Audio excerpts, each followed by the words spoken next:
Hi, on this episode I'm going to be talking to you about dive weights.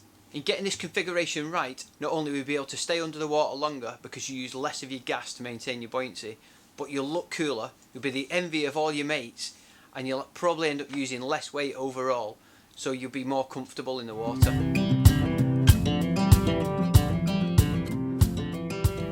Hi, I'm Andy the Northern Diver, and welcome to another video in this series of scuba diving tutorials. So this is your first time here then, make sure you hit the subscribe, that way you'll be able to look back very easily and see all the other videos that we've posted.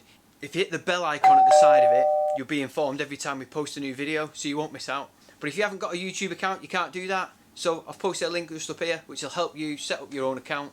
That way you can like, you can subscribe, and you can share any videos that you watch. And make sure you stick around to the end where I give you my top tips. So in this video then we're going to be discussing your dive weights and the different kinds and configurations that are available to us. Everyone knows this kind of weight comes in different sort of sizes from 1 kilo up to probably about 3, coated in plastic, which just makes them nice and bright. You can get them not covered, not shiny. They also come in loose shot, so that's little ball bearings of lead, and you just put them in a bag like this. So the means that we go carrying them then is generally on a weight belt. It's got a nice big buckle on the front like most belts do.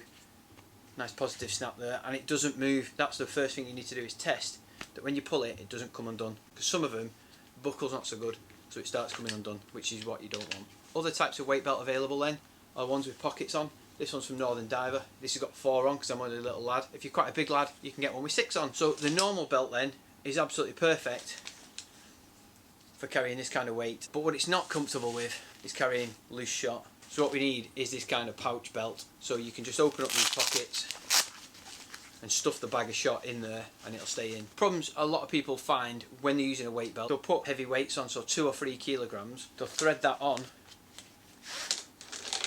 to the belt like so and expect that that's just going to stay there. Well, as you can see already, it's running down the belt. So how can we negate that? By far and away the cheapest and simple way is, as you're threading it in, twist the belt over and thread it in, so it creates a sort of kink in the belt. That's generally secure enough, but they have been known to move.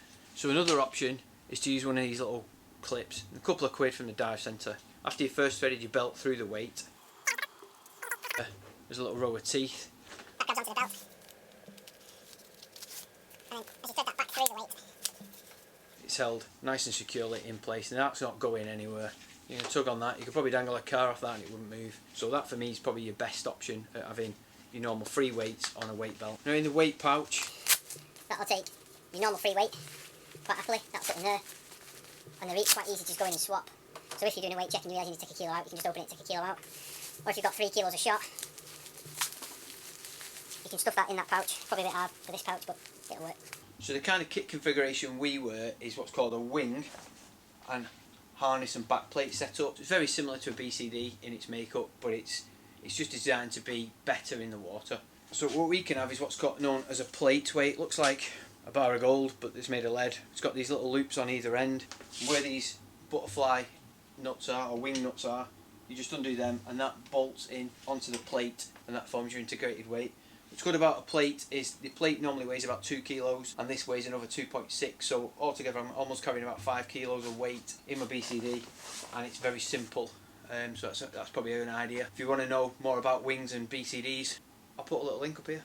So another thing to think about then is some of us dive with a pony cylinder or a staged cylinder, so we could be quite offset in our weight when we're in the water, so you might want to counteract that by using what's known as a trim weight. So on the back of my BCD I've mounted on one of the cam bands trim pockets, so they're just similar to what was on that weight belt before, but it's a pocket that you can put a lead in. So very simple, you just get whatever size weight you need,